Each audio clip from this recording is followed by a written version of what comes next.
बहुत सारे मेल्स ऐसे हैं जिनका कॉर्टिसोल लेवल बढ़ जाता है, टेंशन तनाव उसमें रहने लगते हैं, पर कह नहीं सकते, किसी से रो नहीं सकते, तो बहुत सारा टेंशन स्ट्रेस में रहते हैं, जिससे उनकी जो काम करने की क्षमता है ना वो बहुत स्लो हो जाती है, ऊर्जा उनकी कम होने लगती है, तो टेस्टोस्टेरोन उनके शुक्राणु कम हो जाते हैं। तो अगर आप एनर्जी बूस्टर का इस्तेमाल कराते हो तो जो कॉर्टिसोल लेवल बढ़ गया था ये उसको कम करेगा, जो टेस्टोस्टेरोन कम हो गए शुक्राणु ये उनको बढ़ाएगा, तो उनके अंदर जो कमजोरी सुस्ती थकान होती है उससे ये लड़ेगा, दैनिक जीवन के कामों में सुधार करेगा, ऊर्जा स्टेमिना को बढ़ाता है। क्लियर है? ये रात को सोने से पहले सिर्फ एक कैप्सूल खाना है, मेल्स को खाना है। आगे बात करते हैं क्रिल ऑयल। अटलांटिक सी में पाई जाने वाली फिश होती है, झींगा फिश होती है, जिसे इंजेक्ट करके इस ऑयल को निकाला जाता है। ये ओमेगा का बेस्ट सोर्स होता है, इसमें ओमेगा 3, ओमेगा 6, ओमेगा 9 और EPA, DHA फैटी एसिड भरपूर मात्रा में पाया जाता है। ये क्लॉट तक को खत्म करने का काम करता है। अगर किसी को मस्तिष्क से रिलेटेड कोई प्रॉब्लम है, लीवर के डिटॉक्सिफिकेशन में हेल्प चाहिए, तो आप क्रिल ऑयल का इस्तेमाल करा सकते हो। ये 4 साल से ऊपर के बच्चों को भी दे सकता है ताकि उनका मेंटल विकास बहुत अच्छे से हो सके। सी बकथॉर्न, ये लेह लद्दाख में पाई जाने वाली एक बेरी है, ये एनर्जी पे काम करता है। अगर किसी को भी एनर्जी से रिलेटेड कोई भी प्रॉब्लम होती है, ठंडे इलाके -40-50 डिग्री के तापमान में ये अपने आप फलती फूलती है। अगर आप इसका इस्तेमाल करते हो तो ये इम्यूनिटी बूस्टर का काम करता है, इम्यूनिटी को बूस्ट करेगा। विटामिन सी इसके अंदर भरपूर मात्रा में होता है, स्टेमिना बढ़ाता है, झुर्रियां कम करने में भी ये सहायक होता है। कंबायोटिक, कंबायोटिक होता है प्रीबायोटिक और प्रोबायोटिक का मिक्सचर। ये कैप्सूल के अंदर कैप्सूल फॉर्म टेक्निक से बनाया गया है। इसके अंदर मल्टी विटामिन बी है। किसी की गट हेल्थ अगर खराब है तो ये उसको ठीक करता है, मेटाबॉलिज्म तो अच्छा करता ही है। जो अनुचित आदत वाले होते हैं, यानी खाना रोक नहीं पाते अपने आप को, तो पेट खराब रहता है उनका, कभी भी कुछ भी खा लिया, यानी 12 साल से ऊपर के बच्चों को भी आप कंबायोटिक दे सकते हो। जो गर्भाधारण की योजनाएं बना रही है महिलाएं, आप उनको भी ये कंबायोटिक दे सकते हो। मल्टीविटामिन गमीज, ये टॉफी है, किसके लिए? बच्चों के लिए, लेकिन बड़े भी खाते है ना। जैसे हम बड़ों को 60 टाइप्स की मिनरल्स चाहिए, उसी तरह बच्चों को कितने चाहिए? 10। बच्चों को 10 प्रकार के विटामिन मिनरल चाहिए, और 10 प्रकार के विटामिन मिनरल की पूर्ति हम कहां से करा सकते हैं? मल्टीविटामिन गमी से। उस चॉकलेट टॉफी से तो अच्छा है जो दांतों में चिपकेगा, हाथों में चिपकेगा। अगर आप इसको इस्तेमाल कराते तो इसमें अलग से शुगर ऐड नहीं करा जाती, ये जेली फॉर्म में होती है, तैयार किया गया, जो हमारे लिए बहुत अच्छा है, जो हमारे कब्ज, एसिड और हमारे पेट के लिए बहुत अच्छा है, और लीवर की कमजोरी में बहुत अच्छा है, आपकी स्किन के लिए बहुत अच्छा है, और आपका डाइजेशन सिस्टम अगर खराब हो रहा है तो उसमें भी आप एलोवेरा दे सकते हैं। आगे बात करते हैं आंवला। आंवला तो सब जानते हैं। yes. आंवला 3000 वर्षों से अपने औषधीय गुणों के लिए जाना जाता है आंवला। लेकिन अब हम आंवला कितना इस्तेमाल करते हैं? नहीं करते ना। आप सोचो आंवला क्या कर रहा है। ये आंवला एक इम्यूनिटी बूस्टर है। मैंने आपको स्पायरल में बताया था 46 मिलते हैं, 45 उसमें है। जो 46 था वो था विटामिन सी, वो आप आंवला से उसकी पूर्ति कर सकते हो। ये आपकी सामान्य सर्दी खांसी में उपयोगी है, और ये आपको विटामिन सी की कमी जो बॉडी के अंदर होती है उसको पूरी तरह से दूर करता है।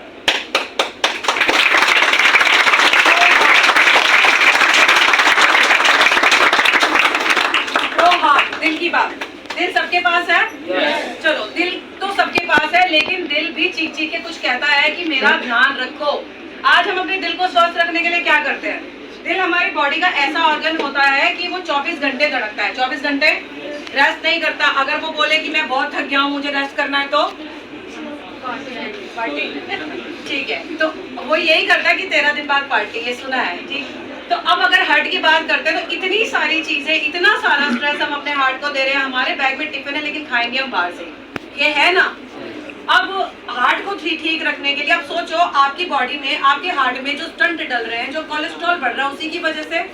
लेकिन स्टंट डल रहा है 3 बार डल सकता है, उसके बाद आपको कहाँ काम करना पड़ेगा? जो कोलेस्ट्रॉल जम रहा है उस पे। वरना आप 2 बार स्टंट डालो, 3 बार क्या फर्क पड़ता है? फिर तो बन तो रहा ही है ना।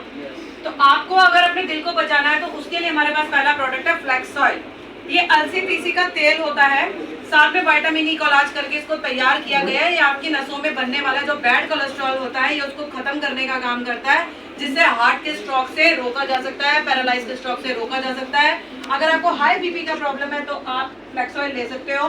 मासिक धर्म से पहले बाद में जो तकलीफ होती है उसमें दे सकते हो। आंखों की रोशनी के लिए बहुत अच्छा है, हार्ट के लिए बेहतर समाधान है।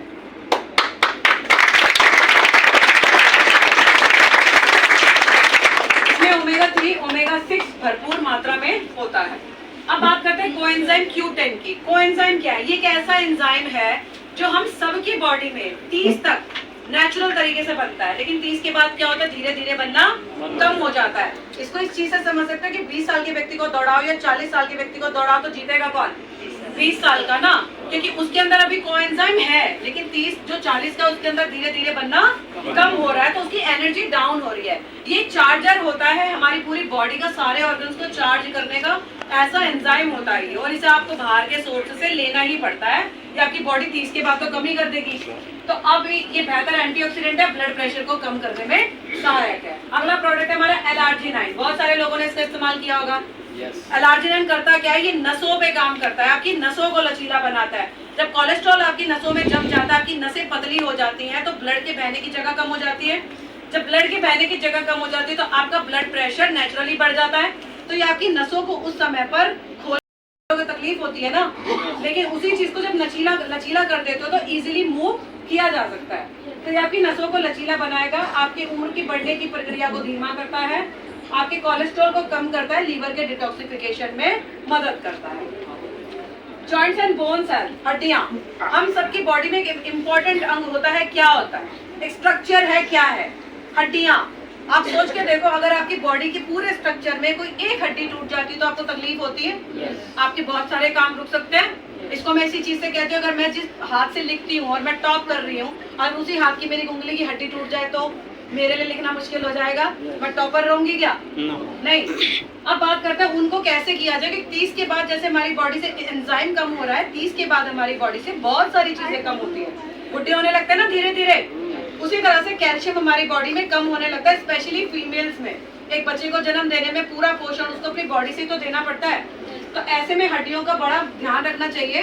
अब हड्डियों में 3 चीज समझने की होती है, एक होता है आपका ग्रीस, आपकी हड्डियां, दूसरा ग्रीस, तीसरी आपकी कार्टिलेज। ठीक है, तो अब होता क्या है, एक उम्र के बाद आपकी बॉडी में ग्रीस बननी कम हो जाती है, जिसकी वजह से आपके पैरों को जब आप मूव करते हो तो चटर चटर की आवाज आती है। दूसरी चीज, जब कार्टिलेज घिसती है तो उससे स्वेलिंग आती है। क्यों? जब हड्डियां टकरा रही है तो आपस में घर्षण कर रही है ना, तो वहां पर आपके स्वेलिंग आनी शुरू हो जाती है, जब डॉक्टर कहते हैं कटोरियां चेंज करनी पड़ेगी। और हम क्या करते हैं, हम ये प्रोडक्ट देते हैं, हम कटोरी चेंज करने ही नहीं देते।